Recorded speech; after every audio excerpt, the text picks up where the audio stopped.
ये बाइक किसी बंदे ने खरीदी है और उस बंदे ने जब बाइक खरीदी तो उसके ऊपर बहुत बड़ा नुकसान हो चुका है। कैसे आइए जानते हैं। अगर आप बाइक परचेज या खरीद रहे हो, दिल्ली में रहते हो, तो डिटेल में समझना बहुत जरूरी है। कोई रूल के बारे में आपको बताऊंगा जो आपके बहुत काम आएंगे। दिल्ली जैसे शहर में हर किसी को बाइक चलाने का बहुत मन होता है कि हाँ यार मेरे पास मोटरसाइकिल हो और मैं से चलाऊं, पर जब बात आती है नई बाइक खरीदने की तो 1 लाख रुपए से कम की बाइक कोई आती नहीं है। इसीलिए ज्यादातर लोग क्या करते हैं, पुरानी बाइक के चक्कर में पड़ जाते हैं। अब मैं बता दूं, अगर आपके पास बाइक है और आप बेचना चाहते हो या बाइक है खरीदना चाहते हो तो आपको कुछ रूल्स के बारे में समझना बहुत ज़्यादा जरूरी है। Rule number 1, RC transfer mandatory हो गया है। अगर आपने गाड़ी खरीदनी है या गाड़ी बेचनी है तो जिसको बेच रहे हो आप, उसके नाम पे आरसी 30 दिन में ट्रांसफर कराना, नाम कराना मैंडेटरी है। अगर आप ऐसा नहीं करते हो तो 300 रुपये पर डे फाइन लग सकता है। पर यहाँ पे एक चीज बहुत ज्यादा जरूरी है समझना, क्या अगर आप मोटरसाइकिल बेचना चाहते हो तो आपका जो पेपर वाला डॉक्यूमेंटेशन सारा सिस्टम है वो कंप्लीट होना चाहिए। जैसे कि पॉल्यूशन आपकी गाड़ी का कंप्लीट होना चाहिए, आरसी आपके नाम पे होनी चाहिए, सबसे इंपॉर्टेंट चीज आपकी गाड़ी का इंश्योरेंस वैलिड होना चाहिए, फॉर्म नंबर 29 एंड 30 पर साइन होना चाहिए, आपने लोन पर ली हुई है तो आपको एनओसी सर्टिफिकेट होना बहुत ज्यादा जरूरी है, जिसका नाम है नॉन ऑब्जेक्शन सर्टिफिकेट, जो कि एक बैंक देता है जब गाड़ी की ईएमआई पूरी हो जाती है। और ऐसा जब होता है जब गाड़ी आपकी लोन पर है। अगर आपने लोन पर नहीं ली हुई है गाड़ी तो आपको एनओसी से कोई लेना देना नहीं होता है। बट काफी सारे लोग यहाँ पे कंफ्यूज होंगे, यार आरसी पे तो कुछ लिखा ही नहीं है कि उसकी गाड़ी ईएमआई पर है या फिर नहीं है, इसको कैसे समझें। आप गाड़ी का नंबर वाहना या किसी भी ऐसी एप्लीकेशन पे डाल के चेक कर सकते हो कि गाड़ी वो किसी से ईएमआई हुई है या नहीं हुई है, मतलब फाइनेंस कर रखी है या नहीं कर रखी। और सबसे इंपॉर्टेंट, अगर आपको एप्लीकेशन वगैरह में नहीं पता है तो किसी डीलर से जाके आप बात कर सकते हो और 150 रुपये अपना काम बना सकते हो, जिससे आपको पता लग जाएगा कि हाँ ये गाड़ी ईएमआई पर है या फिर कैश पर है। अगर वो ईएमआई पर होगी तो आपकी गाड़ी आपके नाम नहीं होगी, क्योंकि उसका एनओसी सर्टिफिकेट होना बहुत ज़्यादा जरूरी होता है। जब ईएमआई पूरी हो जाती है तो एनओसी सर्टिफिकेट दिया जाता है, यही एक प्रूफ होता है कि आपकी गाड़ी की ईएमआई पूरी हो चुकी है, जब ही गाड़ी आरसी ट्रांसफर हो पाती है। अगर आप गाड़ी खरीदना या बेचना चाह रहे हो तो आपको सबसे पहले आधार कार्ड पे नंबर अपडेट कराना जरूरी होता है। अगर आपका नंबर अपडेट हो रखा है तो ऑलरेडी बहुत अच्छी बात है। अगर अपडेट नहीं है तो आपको अपडेट कराना जरूरी होता है, क्योंकि जब आप गाड़ी आरसी ट्रांसफर करते हो या अपने नाम करवाते हो तो आधार कार्ड से ओटीपी जनरेट होता है, जो कि आपके पास आना जरूरी होता है। अगर ऐसा नहीं होगा तो वो प्रोसेस होल्ड हो जाता है, जिससे आपको बाद में टाइम की दिक्कत आएगी। इसलिए पहले समझना बहुत ज्यादा जरूरी है। एक सेलर की जिम्मेदारी होती है बायर के नाम आरसी ट्रांसफर करवाना।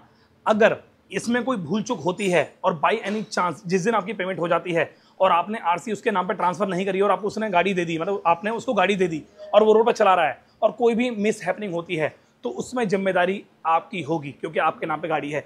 तो इसीलिए सबसे इंपॉर्टेंट चीज होती है, जिस दिन आपने आरसी ट्रांसफर कराई है, उसके नाम पे कराई है, उस दिन से ही माना जाता है कि हाँ ये गाड़ी आपने उसको बेच दी है। या फिर इसके डॉक्यूमेंट को रखना, संभाल कर रखना बहुत ज़्यादा जरूरी होता है। या फिर एक बहुत इंपॉर्टेंट चीज़ होती है, अगर आप जिस गाड़ी को बेच रहे हो उसको ये भी बोल सकते हो कि भाई जब तक ये आरसी ट्रांसफर ना हो जाए, जब तक इस गाड़ी को खड़ी रखना, चलाना मत, क्योंकि आपने मुझे पेमेंट दे दी है इसलिए आप इस गाड़ी को ले जा रहे हो। बट यहाँ पर गाड़ी बिल्कुल भी मत चलाना। अगर आप चलाते हो तो इससे नाम मेरा आएगा, ना कि आपका आएगा। तो ये जितनी भी मैं जिन चीज़ें आपको बता रहा हूँ, सारी की सारी वो चीज़ें हैं जो कि मैंने एक्सपीरियंस करी है और मैंने गूगल से देखी है, रिसर्च करी है। अगर आप भी इसमें कोई पॉइंट ऐड करना चाहते हो तो नीचे कमेंट बॉक्स में कमेंट कर सकते हो, या फिर आपके साथ हुई कोई हैपनिंग जो आपने बहुत ज़्यादा देखा हो कि हाँ भाई मेरे साथ हुई है, तो भी आप मुझे बता सकते हो। उसके अलावा एक इंपॉर्टेंट बोनस टिप्स मैं आपको देना चाहूँगा। जब भी गाड़ी आप बेच रहे हो तो आप वीडियो भी बना सकते हो, उसकी बता भी सकते हो कि भाई कोई भी स्क्रैचेस वगैरह कोई दिक्कत नहीं है, इसके अंदर कोई परेशानी नहीं है।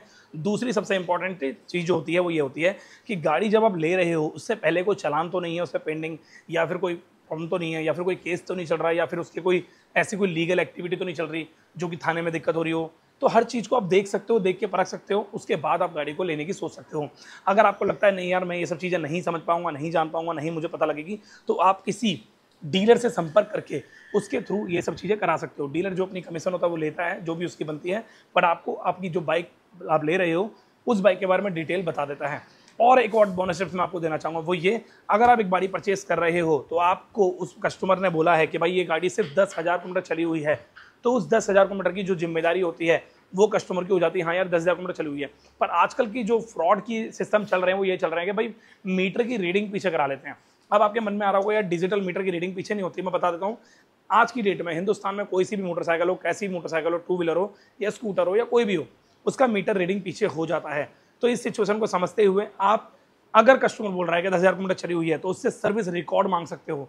या फिर अगर वो सर्विस रिकॉर्ड नहीं भी दे रहा है तो जिस सर्विस सेंटर में आप गाड़ी कराते हो या फिर वो बंदा कराता था, उस सर्विस सेंटर में जाकर वहाँ 4 नंबर देखे आप अपनी गाड़ी की डिटेल पता लगा सकते हो कि हाँ ये गाड़ी एग्जैक्ट लास्ट सर्विस कब हुई थी, कितने किलोमीटर पे हुई थी और क्या सामान इसमें डला था।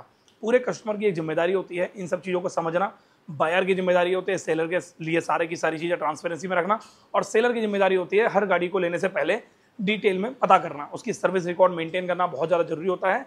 अगर कोई बंदा मीटर पीछे करा रहा है तो उसका झूठ पकड़ा जा सकता है। बाकी अगर आप चाहते हो कि एक मोटरसाइकिल को, कुछ पुरानी जो मोटरसाइकिल खरीदते हैं उसको खरीदने से पहले किन किन पॉइंट पे बात करनी पड़ती है और मैं इसमें वीडियो बनाऊं, तो मुझे जरूर बताना। मैं कंप्लीट डिटेल में वीडियो बनाऊंगा कि हाँ, एक मोटरसाइकिल को, पुरानी मोटरसाइकिल को कैसे खरीदा जाए ताकि आपके पैसे बच जाएं और आप किसी बड़े फ्रॉड से बच सको। मैं मिलता हूँ नेक्स्ट टाइम नेक्स्ट वीडियो में। Thank you so much, bye bye, take care. उसके अलावा सबसे इंपॉर्टेंट चीज़, अगर आप मेरे वर्कशॉप में विजिट करना चाहते हो तो स्क्रीन पे दिए हुए नंबर पर कॉल करके आ सकते हो। ट्यूसडे को वर्कशॉप बंद रहती है, 10 to 6 AM तक नंबर चालू रहता है, 10 AM to 6 PM तक नंबर चालू रहता है। बाकी मिलता हूँ नेक्स्ट टाइम, थैंक यू।